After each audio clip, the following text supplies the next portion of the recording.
Salut les développeurs et futurs développeurs, dans cette vidéo, nous allons voir comment rédiger un formulaire de contact en HTML. Mais avant, je vais créer un nouveau document.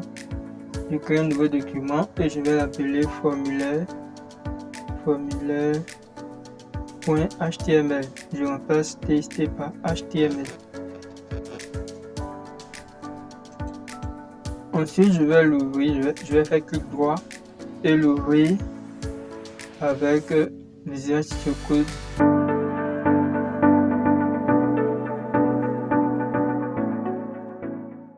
Maintenant que nous sommes dans Visual Studio Code, nous allons commencer par écrire la balise minimale en HTML. Donc j'écris HTML, je vais sélectionner le mot-clé HTML 2.5 et j'appuie sur Entrée. Et là on a la balise minimale en HTML. Dans langue, je vais mettre FR pour dire que c'est en français. Dans Title, je vais écrire le titre de la page.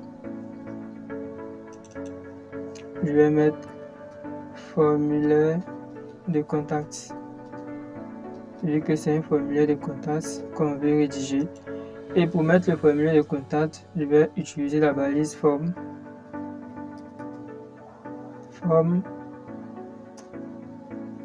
Le action, je vais mettre un dièse pour ne pas qu'il renvoie vers quelque chose.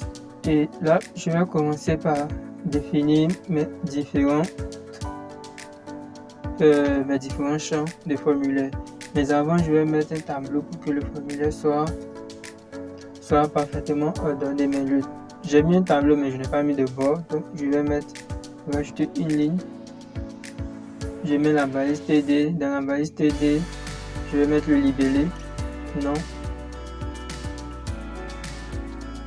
Ensuite, je vais mettre une autre balise TD. C'est ici que je vais mettre input. Je vais renseigner input type. Là, je vais mettre texte.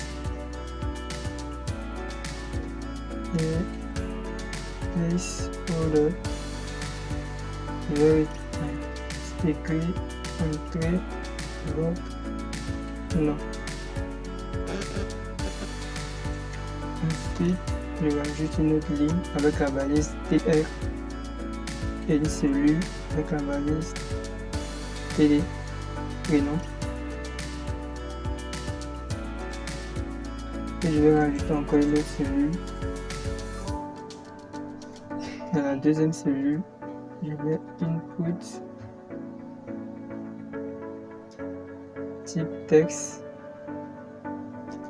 et ensuite placeholder, entrée, vote, prénom.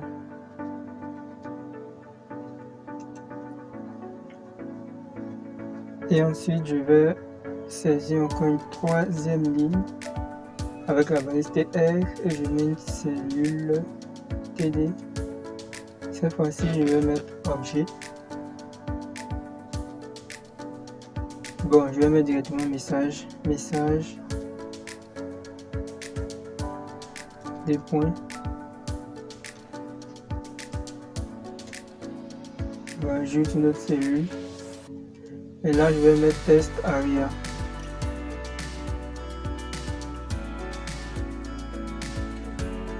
Ici, lorsque j'ai écrit test aria, ça écrit directement les autres éléments.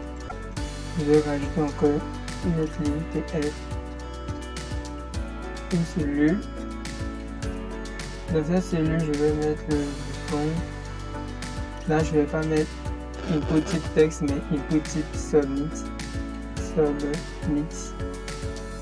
Et je vais rajouter un value. Je vais mettre envoyer le formulaire.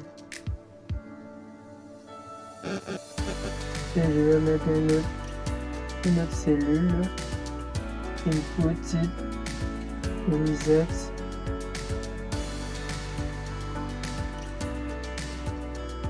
Value. Là, je vais mettre effacer les éléments. et j'enregistre. Je crois que tout est bon. Je vais exécuter avec le navigateur par défaut. Et vous pouvez constater notre joli formulaire qui est là. Non, je fais une erreur, j'ai mal écrit Submit. Il y avait un T. Donc j'enregistre et vous voyez le formulaire qui est là. Lorsque j'appuie sur envoyer le formulaire, ça affiche dièse. Vous voyez, ça affiche dièse, c'est-à-dire ça commence à traiter. Maintenant, il y a une autre possibilité, c'est de ne pas traiter le formulaire tant que les champs sont vides. Donc on va rajouter la fonction require, l'attribut require. Donc je rajoute require. Et ici aussi je mets require.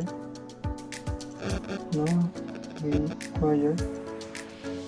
J'enregistre. Je vais réactualiser d'abord. Et lorsque j'appuie, on me demande de remplir le formulaire, je vais remplir ce champ. Donc je renseigne.